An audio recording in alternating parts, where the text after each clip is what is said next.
बोलो एकादशी माता की जय। आज है आश्विन मास शुक्ल पक्ष पाषाण कुशा एकादशी मातम।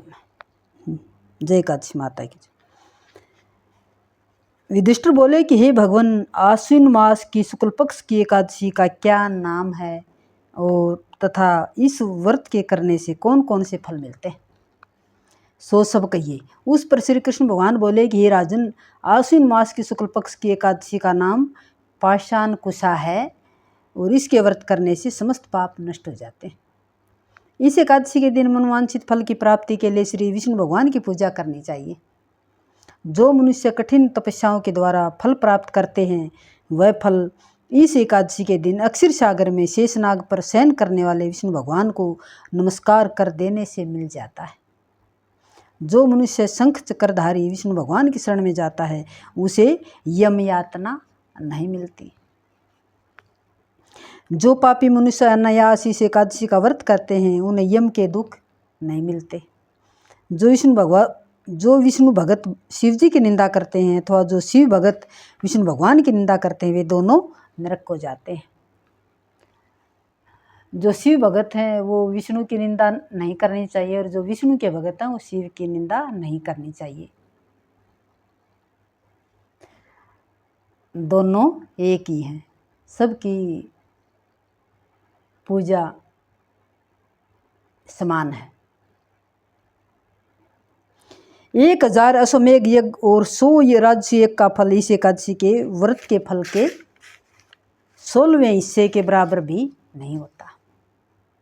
अर्थात एकादशी व्रत के समान संसार में अन्य दूसरा व्रत नहीं है।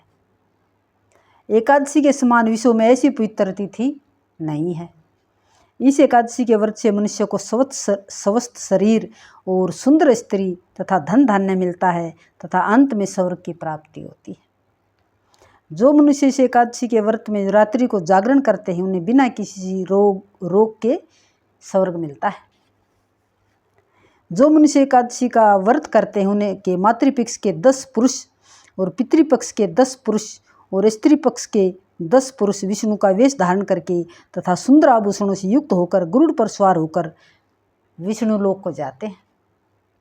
जो मनुष्य एकादशी के दिन भूमि, गऊ, अन्न, जल, उपान्न है, वस्त्र, छत्र आदि का दान करते हैं उन्हें यमराज के दर्शन नहीं मिलते। दरिद्री मनुष्यों को भी यथाशक्ति कुछ दान देकर कुछ पुण्य अवश्य ही पैदा करना चाहिए। जो मनुष्य तालाब, बगीचा, धर्मशाला, प्याऊ, अन्न क्षेत्र आदि बनवाते हैं उन्हें यम के दुख नहीं मिलते।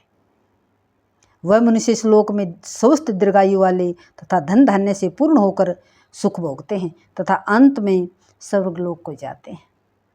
हे राजन, इन सब का सारांश यही है कि जो मनुष्य धर्म करते हैं उन्हें सुख मिलता है और जो अधर्मी हैं उन्हें दुर्गति भोगनी पड़ती है। बोलो एकादशी माता की जय।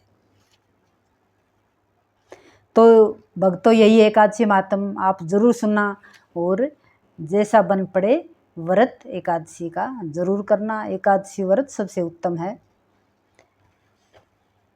हमारे वेद शास्त्र सब यही बताते हैं। जय एकादशी माता की जय।